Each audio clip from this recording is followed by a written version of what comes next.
도널드 트럼프 미국 대통령이 지난 26일 에이미 코니 베러 판사를 미국 연방대법관으로 지명했습니다. 지난 18일 루스 베이더 긴즈버그 전 연방대법관이 별세한 지 불과 8일 만입니다. CNN 등 외신에 따르면 트럼프 대통령과 공화당은 이 베럿 판사를 11월 3일 미 대선 이전에 임명을 마무리 짓겠다는 목표를 가지고 있습니다. 10월 12일에는 상원 인준 청문회 절차를 거쳐서 같은 달 29일 이전에 인준안 표결에 붙일 계획이라고 밝혔습니다.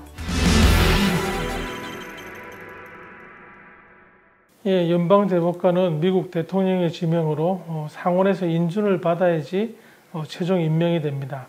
그런데 지금 상원의 공화민주 의석 분포로 보면은 53석을 공화당이 차지하고 있고, 그리고 나머지 47석이 민주당과 사실상 민주당을 지지하는 무소속 이렇게 구성이 되어 있습니다. 이 때문에 상원 통과를 민주당이 막을 수 있는 방법이 없습니다. 그래서 트럼프 대통령의 뜻대로 통과될 가능성이 굉장히 지금 큰 상황입니다. 현재 제7연방 순회 고등법원 판사인 베럿은요, 미국 법조계에서 대표적인 보수 성향의 인물입니다. 긴즈버그가 진보적인 성향을 갖고 있던 반면에 이 베럿 같은 경우는 성소수자 권리에 비판적이고요, 트럼프 대통령의 반이민 정책에 우호적인 입장을 갖고 있습니다. 베럿 판사는 2016년에 별세한 존경받는 보수 법관이죠. 앤터니 스칼리아 대법관 밑에서 서기로 법관의 길을 처음 내디뎠습니다. 이 베럿은 26일에 스칼리아의 법 철학은 내 철학과도 같다면서 그 경험이 큰 영향을 줬다고 말했습니다. 베럿은 가톨릭 신자입니다. 그래서 이제 낙태에 대한 강력한 반대 입장을 취하고 있고요.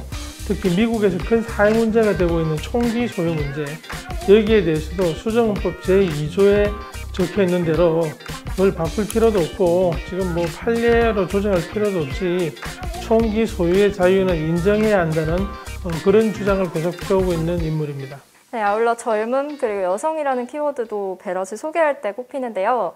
베럿은 72년생, 올해 48살입니다. 만약에 이번에 임명이 된다면 91년에 43살의 나이로 대법관이 됐던 클래런스 토머스 대법관에 이어서 두 번째로 젊은 대법관이면서 역대 5번째 여성 대법관이 됩니다. 그리고 베럿은 7명의 자녀를 뒀습니다. 5명의 자녀는 직접 낳았고 2명은 이제 IT에서 흑인 아이 2명을 입양했습니다. 트럼프 대통령은 26일에 이제 베럿 판사를 지명할 때 베럿 판사 인준이 통과가 된다면 미국 최초의 학령기 자녀를 둔 여성 대법관으로 역사에 길이 남을 것이라면서 젊은 나이와 다둥이 엄마의 면모를 강조하기도 했습니다. 미국의 연방 대법관은 임기제가 아니고 종신제입니다. 그렇기 때문에 이제 아주 긴 시간 동안 미국의 어떤 판결에 영향을 미칠 수가 있고요. 그리고 연방 대법원은 법원 중의 법원입니다. 최고 법원이죠. 그래서 거기에서 어떤 판례가 구성이 되면은 그 하급 법원에 계속적으로 영향을 끼칠 수밖에 없기 때문에 그런 의미에서 중요성이 크고요. 그리고 지금 현재 미국의 연방 대법원이 긴즈버그가 세상을 떠나면서 5대3입니다. 근데 여기에 보수가 한 명이 더 추가되면 6대3으로 그 상황이 앞으로 수십 년간 갈 수밖에 없죠. 그리고 트럼프는 지금 임기 4년 중에 이번까지 하면 모두 3차례 연방 대법관을 임명하게 됩니다.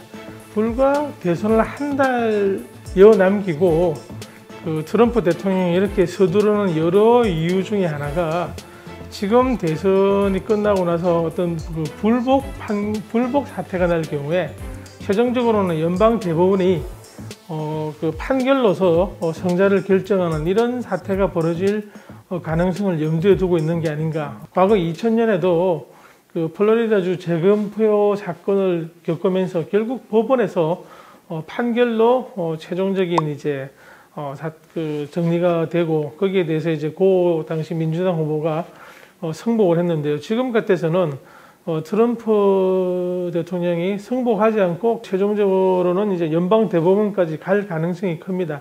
이에 대비해서 연방 대법원을 자기 편으로 만들어 두려는 게 아닌가. 베럿 판사도 이런 우려를 잘 알고 있습니다.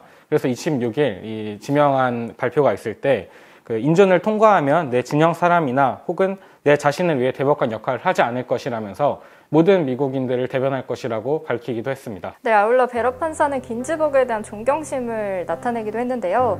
그는 그 긴즈버그에 대해서 법조계에서는 여성이 환영받지 못하는 시기에 유리천장을 이렇게 아예 박살냈다 이렇게 평가를 하기도 했고, 엄청난 재능 그리고 가치를 지닌 여성이다 이렇게 이야기를 하기도 했습니다. 이렇게 이제 긴즈버그에 대한 존경심을 나타내긴 했지만 사실 베럿은 이제 아주 유명한 보수 성향을 가진 법관으로서 이 모든 이슈에서 긴즈버그의 가치관과 이제 반대 입장을 표시하고 있습니다. 그래서 현지에서는 긴즈버그가 생애 이룬 많은 업적들이 이 베럿 임명으로 다시 원점으로 되돌아갈 것이라면서 우려도 나오고 있습니다. 당장 11월 11일에 미국 연방대법원이, 그러니까 미국 대선이 끝난 직후인데요. 연방대법원이 지금 그 옛날 오바마 케어 건강보험 문제에 관련해서 위헌 심리를 합니다.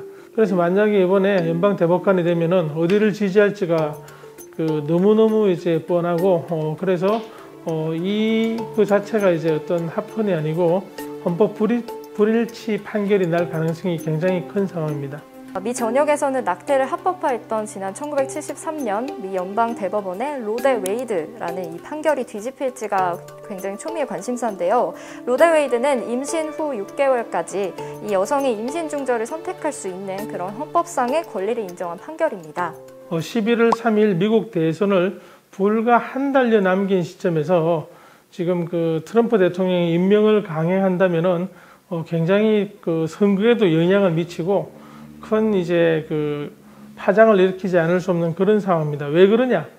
과거 이제 트럼프는 지금 상황하고 반대로 내로남불 행동을 한 적이 있습니다. 그게 뭐냐면은 2016년에 아까 말씀 나온 앤토니 스칼리아 대법관 보수 성향의 그 연방대법원 판사가 세상을 떠났는데요. 그때 3월에 오바마 대통령이 후임을 지명했습니다. 대선까지 이제 한참 남았죠.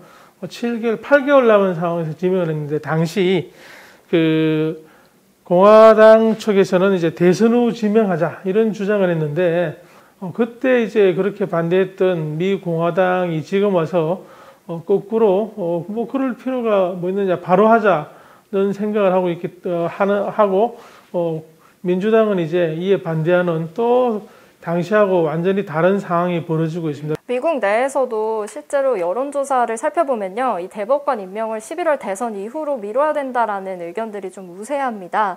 지난 26일 폭스뉴스가 보도했던 여론조사에 따르면요, 이 대선 승자가 대법관을 지명해야 된다라는 이런 의견들이, 그런 응답이 57%에 달했습니다.